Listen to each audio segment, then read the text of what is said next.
Ruhiyatni tangşash tadbirlari nomli kitobning davomi huzuringlarda. Mikrofon oldida Alinur Abdusaydar. Harvard talantliklari. Liu Shuiying. Tarjim qilguvchi Anvar Qurbon Kurshad. Birinchi bob. Talant egalarining Harvardga jam bo'lishi.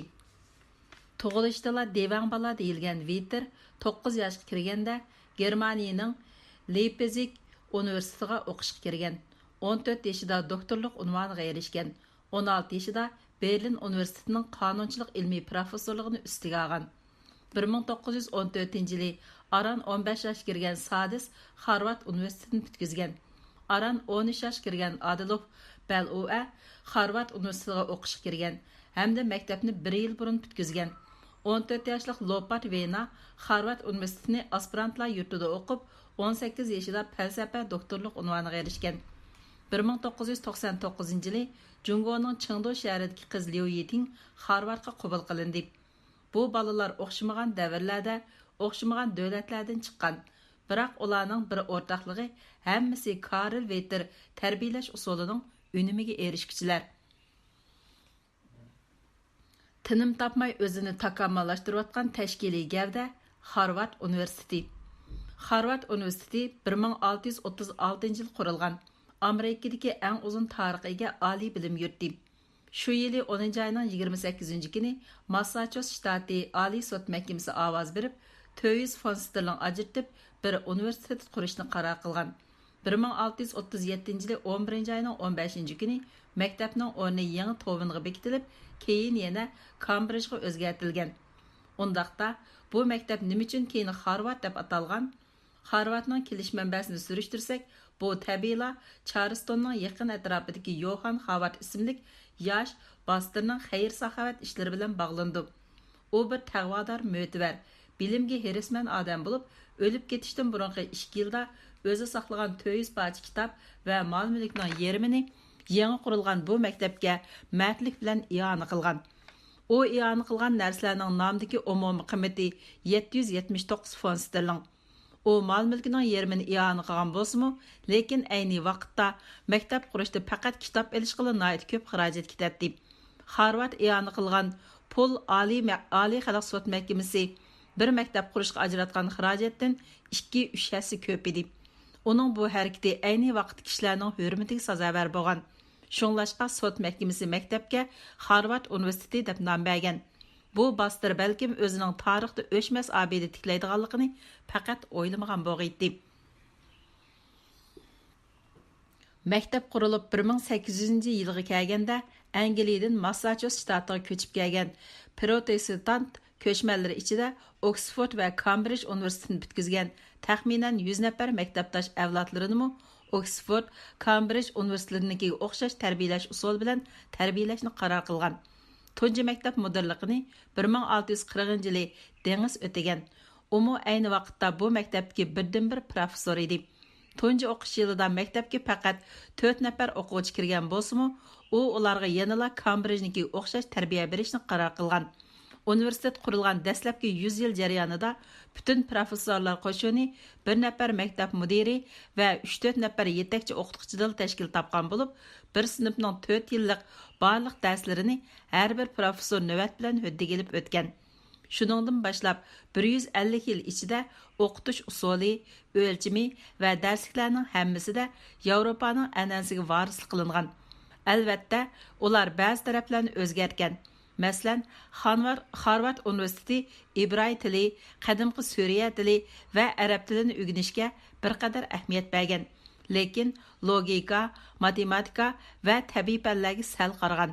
1721 yili London dinni paklashtiruvchilar jamiyatining iona qilib yordam berishi bilan Harvardda tunji ilohiyat ilmi professorlik o'rni ta'sis qilinib, Xoris bu o'ringa o'ltirgan.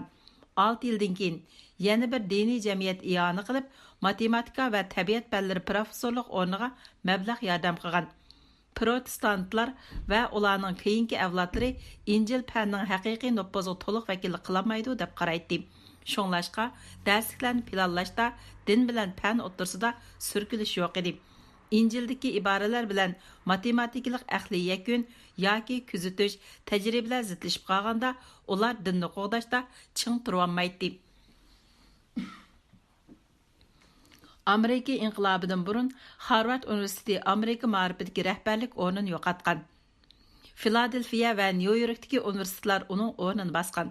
Biroq ishki urushning zilzilasi Harvardning o'z nomini asliga keltirishni fursat bilan ta'minlagan. 1780-yili shtat asosiy qonun Harvard institutini universitetga o'zgartgan. Shundaqla shu yili meditsina professorlik o'rnini ta'sis qilgan. 1815-yili 21 yoshlik Efrod Harvard universitetining grek tili professorligi taklif qilingan. Shundaqla u chet elda 2 yil bilim oshirgan. Efrod va boshqa professorlar birlikda Gedingen universitetining Germaniya universitetlarining o'qitish usuli va g'oyasini olib kelgan. Shundaqla Angliyaning qadimiy o'qitish tizimiga kirgizib, shu orqali bu universitetning ma'rifiga yangicha hayotiy kuch qo'shgan. Amaliyotda oliy maktab ma'rifini isloh qilish sadosi bir asr burun chiqqan. Lekin 1825-yili ular din islohotidan keyin isloh qilinib, baxmagan bu ma'rif tizimiga ondan astoydil qarashga boshlagan. Bu qatimqi xatolik ustida o'ylanish, tekshirish orqali klassik darsliklarni erkin qo'yib o'tib, hozirgi zamon chet el adabiyotining tadqiqot mumkinchiligini to'nib yetishga boshlagan. Shundaqla iqtidoriga qarab sinflarga ayirgan. Yana aspirantlarni ma'lum darajada e'tirof qilgan. 1816-yili Harvard iloyat instituti qurilgan. 1817-yili qonunchilik instituti qurilib, qonun kasbiy darslik deb e'tirof qilingan. 1840-yili ilm-fan tadqiqot rasmiy Harvard kuzatish o'lchash punkti va Lawrence fan texnika institutidan iborat 2 ilmiy apparatga ayrilgan. 1869-yili Elot Harvard universitetining mudirligiga saylangan. U 40 yil vazifa o'tash jarayonida Harvard universitetining dangliq universitet bo'lib chiqishiga zo'r töhfalarni qo'shib qolmasdan, balki yana uning harakatimi Amerikaning ma'rifiga cho'nqur ta'sir ko'rsatgan. U darslik tuzumini kengaytgan. İctimai tabiiy fan tadqiqot o'rnining o'qitishini tashkillagan. Meditsina, qonunchilik institutlarini tadqiqot yurtliq o'rniga ko'targan. Yana binokorlik, qurilish qatorliq taraflardagi tadqiqot yurtlarini tashkillagan. Shundaqla Soda ilmiy tadqiqot yurti, ommaviy sayya tadqiqot yurtiga asos solgan. Uning faol ilgari surishi bilan Harvarddagi o'quvchilar soni 4 assa, professorlar soni 10 assa oshgan. 1909-yili Lover davomli Harvard universitetining mudiri bo'lgan. U ixtiyoriy o'rganish tizimini isloh qilib, asosiy darslik va qo'shimcha darslikni ayirib, yetakchi o'qituvchilar tizimi va fanlar umumiy imtihonini barpo qilgan. U yana maktab yotoqlarining remont qilinishi yoki qayta silinishini ilgari surgan. Maktab ko'lamini kengaytgan. O'quvchilar sonini 2 assa, professorlar sonini 3 assa oshirgan. Sirtning maktabga qilgan iyonsimi 2 million 200 ming dollardan 13 million dollarga ko'paygan. Bu mezgilda 1920-yili yana ma'rif tadqiqot yurti qurilgan. 1930-yili tunji o'quvchilar yotig'i ishlatilishga boshlab, Harvard studentlarining turmushi yangi davrga kirgan. 1933-yili Kenneth Lowerning o'rniga maktab mudiri bo'lgan. Kenneth 20 yil jarayonida fanlardagi tadqiqot uskunalarini faol kengaytirish, taraqqiy qildirish, saviyasini zo'r darajada oshirish, maktab ichida harakat ilmini yo'l qo'yishga rag'batlantirish, butun mamlakatdagi alohida iqtidorliq yoki munavvar o'quvchilarga mamlakat xarakterlik o'qish mukofot summasi tizimini ta'sis qilish, professorlik salohiyatining eng yuqori o'lchimida chingtirish, ilmlardagi an'anaviy cheklimlikni buzib tashlab, professorlarni ko'paytirish, texnik ko'p iqtidorli professorlarni tanlab, Harvard universitetining o'qitish va tadqiqotda qatnashtirish, studentlar har taraflama iqtidor ma'rifi planini tunji barpo qilish qatorliq natijalarni yaratgan. Buningdan boshqa u yana kasbiy ixtisos egalarining vazifada turib bilim oshirishiga alohida ahamiyat bergan. Masalan, axborot xodimlari, mas'ul jamoat xodimlari, savdo ommaviy tashkilotlari, korxona boshqaruvchilar, ma'rif asosli boshqaruvchilari qatorliqlar bir mezgil xizmat qilgandan keyin yana maktabga qaytib kelib bilim oshirgan. Kenneth 1953-yilda dam-olishga chiqqan. Maktab mudirligini push o'tagan. U ilgari Wisconsin shtati Lorenzo universitetining mudiri bo'lgan. Push 18 yil vazifa o'tash mezgilda Ilohiyat institutining ma'rif va moliya tuzumlarini tuzish, Ma'rif institutining o'qitish va mulozimatini muvaffaqiyatli ilgari surish, texnik ko'p institut xarajatining yangi binolarni silishga ishlatilishini qo'lga keltirish, professorlarning maoshini ko'paytirish, shundaqla maktab ichidagi kitob materiallarni yig'ib saqlashni kuchaytirish qatorliqlarni o'z ichiga olgan natijalarni qo'lga keltirgan. Push 1971 yil dam olishga chiqqan. Ilgirki Harvard qonunchilik institutining mudiri Bog maktab mudirligini ustiga olib, hozirgachilik o'tayotidi.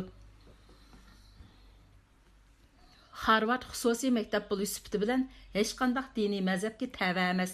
Maktab hozirgacha yanada 1650 yil tuzilgan qoida nizomlarni qo'llandi. Bu qoida nizomlar G'arbiy yarim shardagi eng qadimiy qonunda bekitilgan tashkiliy tuzum bo'lib qoldi.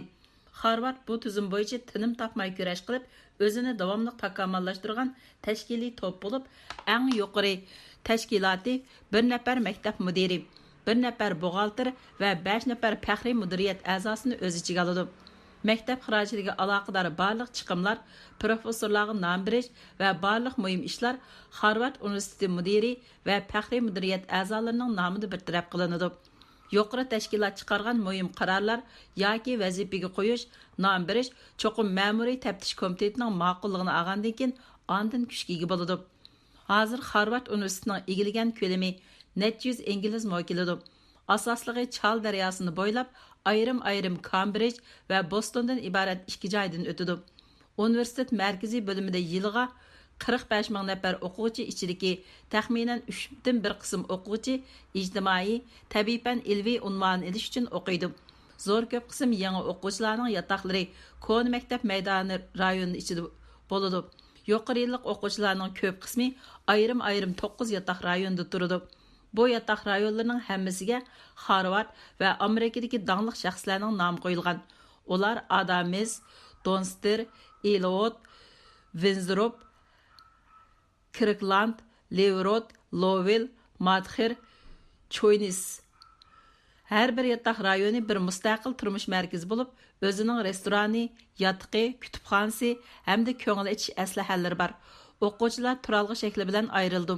Bu usul 1929 yillari Harkins e'lon qilgan 1 million 300 ming dollarning yordamida vujudga kelgan.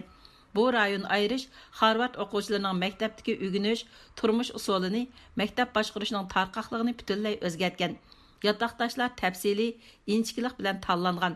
O'xshamagan orqa ko'rinishi, qiziqishi, iqtidori o'xshamagan o'quvchilar bir yotoqqa o'rinlashtirilgan. Yetakchi o'qituvchining darsiga yordam berish tizimini qo'shimcha tanlab o'rganadigan o'qishlarni yaxshilash uchun yotoqlarda bir turlik yotoq plani tuzilib, yetakchi o'qituvchilar bilan o'quvchilarning sirdishidagi ko'rik bo'lib, yuqori, tuvan yilliklardagi o'quvchilarning o'zaro uchrashish, yetakchi o'qituvchilar bilan fikr almashtirish fursati yaratilgan. Harvard universitetidagi o'quvchilarning taxminan 60%ni Amerikadagi har qaysi shtatlar va dunyodagi 20 necha davlatdan kelgan universitetning o'z tarmog'i sirtidagi aloqador organlarda chet ellik o'quvchilarning nisbati texmi yuqori. Universitet darsliklari ijtimoiy fan qatorliq fanlarning professorlari ustiga olgan. Ular yana tadqiqot yurtining o'qitishini nazorat qilishga mas'ul bo'lgan. Harvardda savdo sanoat boshqarish, tish doktorlik ilmi, loyihalash ilmi, ilohiyat, ma'rifshunoslik, qonunshunoslik, meditsina ilmi, ommaviy boshqarish, ommaviy sahiya ilmi va boshqa kasbiy fanlarning tadqiqot yurtlari ayrim ta'sis qilingan. 17 mustaqil fakultet, 9 tarmoq institut ta'sis qilingan. Bu zo'r tashkiliy gavda 95 kutubxona, 7 zoologiya tadqiqot markazi, 2 osmon jismlari kuzatish o'lchash punktini o'z ichiga oladi. Harvard universitetining markaziy kutubxonasida saqlangan kitob 8 millionga yetadi. Shundaqla Harvard universitetidagi fakultetlarning ishlatilishiga berildi. 50 dan oshiq fan texnika, qurilish, meditsina ilmiy tajribaxonasi, tarix, meditsina, san'at, arxeologiya muzeyi hamda nurg'un komitetlar, doktorxonalar, davolash tadqiqot o'rinlari, fond tashkilotlari bor. Bu kichik tashkilotlar butkul ilm-fan sistemasidagi o'qitish va tadqiqotga mulozimat qiladi.